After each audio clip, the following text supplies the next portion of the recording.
ذكروا عن أحد الخلفاء العباسيين أنه جاء عند قبر النبي صلى الله عليه وسلم يفتخر على الناس. الناس عموما عندما يأتون عند قبر النبي صلى الله عليه وسلم يقول السلام عليك يا رسول الله.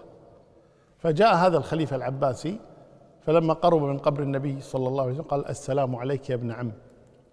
العباسيين أبناء العباس، الخلافة العباسية المأمون وهارون الرشيد والأمين وأبو جعفر المنصور والمعتصم، هؤلاء كلهم من نسل العباس بن عبد المطلب أبناء عمومة النبي صلى الله عليه وسلم.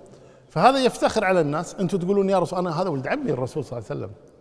فقال السلام عليك يا ابن عم، يقول حق الرسول صلى الله عليه وسلم. فذكروا أنه كان موجودا في المكان علي بن موسى بن جعفر بن محمد بن علي بن الحسين بن علي بن أبي طالب، كان موجودا يعني.